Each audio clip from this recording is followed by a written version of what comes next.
Perkenalkan, nama saya Filipus Jose Karundeng. Kenalkan, nama saya Pelisa Yuindaryani. Perkenalkan, nama saya Putri Purin Amalia. Saya Anggun Setianingrum. Nama saya Rizky Kirana Saputri. Assalamualaikum warahmatullahi wabarakatuh. Kami kelompok 1 Farmasi C akan mempresentasikan tentang materi mikrobiologi dan parasitologi bagian protozoa. Protozoa adalah hewan bersel satu yang hidup sendiri atau dalam bentuk koloni atau kelompok. Tiap protozoa merupakan kesatuan yang lengkap baik dalam susunan maupun fungsinya. Sanggup melakukan semua fungsi kehidupan yang pada jasad lebih besar dilakukan oleh sel-sel khusus. Jenis-jenis protozoa yang pertama adalah Rhizopoda. Rhizopoda adalah kelompok organisme yang bergerak dengan menggunakan kaki semu atau pseudopodia yang merupakan penjuluran protoplasma sel.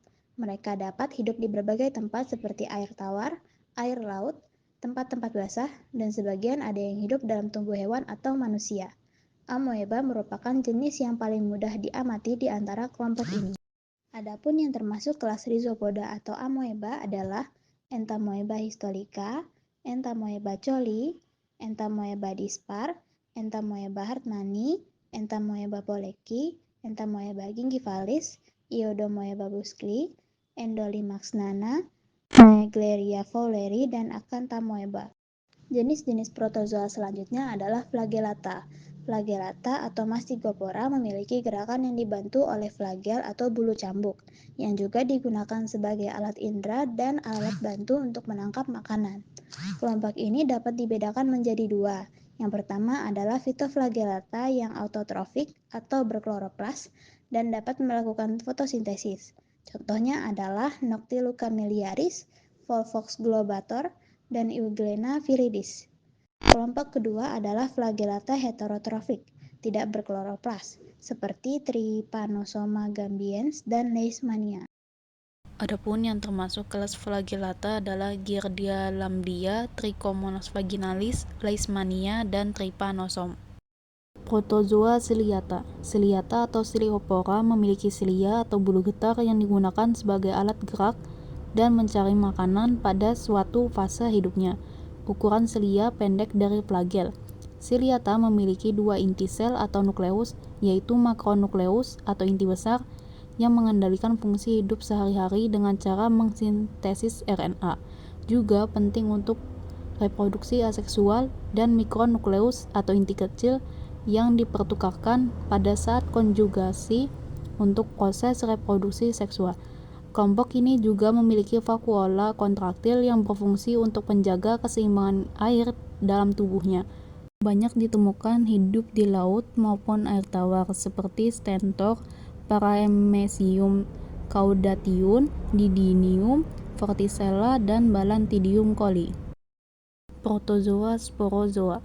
Protozoa ini tidak memiliki alat gerak yang khusus dan melakukan reproduksi dengan cara menghasilkan spora, yang disebut sporozoid. Sporozoid memiliki organel kompleks pada salah satu ujung sel yang berfungsi khusus untuk menembus sel dan jaringan inang. Protozoa ini biasanya hidup sebagai parasit pada manusia dan hewan. Parasit yang termasuk kelas sporozoa ini berkembang biak silih berganti secara seksual dan aseksual. Perkembangbiakan secara seksual disebut sporogoni dan perkembangbiakan secara seksual disebut skizogoni. Parasit ini dapat hidup di dalam atau di luar berbagai macam vertebrata dan invertebrata. Spesies anggota sporozoa yang dapat menginfeksi manusia antara lain Coccidia yang terdiri dari genus Eimeria, Isospor, Xylospora, dan Toxoplasma haemosporidia yang terdiri dari genus Plasmodium. Siklus hidup protozoa. Protozoa memiliki siklus hidup dengan beberapa tahap, termasuk trofozoid, aktif makan, berkembang biak, dan kista bertahan di lingkungan luar. Pada parasit, trofozoid sering menyebabkan penyakit. Bentuk trofozoid bervariasi tergantung jenisnya, seperti pada Hemoflagellata dan Apicomplexa. Beberapa protozoa berkembang biak dalam kista, menghasilkan beberapa organisme baru. Tahap reproduksi seksual pada Apicomplexa menghasilkan oosit yang bisa menyebar lewat tinja atau vektor seperti nyamuk pada Plasmodium. Hospes protozoa. Parasit butuh organisme hospes untuk melanjutkan siklus hidupnya, yaitu 1. Hospes definitif tempat parasit dewasa hidup dan berkembang secara seksual. 2. Hospes intermediate tempat parasit berkembang secara aseksual, bisa lebih dari satu jenis. 3. Hospes reservoir tempat hidup alami parasit, sumber penularan penyakit. 4. Hospes insidental, bukan hospes alami. 5. Hospes paratenik, mengandung parasit infektif, tak berkembang dewasa tapi bisa menulari. Selanjutnya, hospes protozoa. Parasit hidup menumpang dan mengambil nutrisi dari hospes. Kebanyakan parasit medis spesifik pada satu atau beberapa jenis hospes karena adaptasi khusus. Protozoa kelas Rhizopoda atau amoeba. 1. Entamoeba histolytica, hidup di usus besar manusia, bisa dari makanan atau air terkontaminasi. Kista bertahan dari asam lambung, di usus halus dilepaskan jadi tropozoid dan berkembang biak. 2. Entamoeba coli, amoeba non-patogen, hidup di saluran pencernaan manusia, penularan lewat kista dari makanan atau minuman terkontaminasi. 3. Dientamoeba fragilis, parasit usus halus manusia, bisa bertahan di telur nematoda, menular dalam bentuk tropozoid dan berkembang biak secara biner. Selanjutnya, protozoa kelas Flagellata atau darah dan jaringan. 1. Trypanosoma spesies. Hospes vertebrata yaitu manusia, invertebrata yaitu lalat, cece atau Glossina spesies. 2. Leishmania spesies. Hospes vertebrata yaitu manusia, anjing, rodent, di lalat siklus promastigot berkembang dan ditransmisikan ke inang mamalia. Kemudian protozoa kelas sporozoa atau malaria. 1. Plasmodium falciparum, Plasmodium vivax, Plasmodium malaria, dan Plasmodium oval, hidup di tubuh manusia dan nyamuk vektor. 2. Plasmodium knowlesi, infeksi kera ekor panjang atau babi, yaitu zoonosis, menular ke manusia via vektor. Kemudian protozoa kelas sporozoa, Coccidia opportunistic, 1.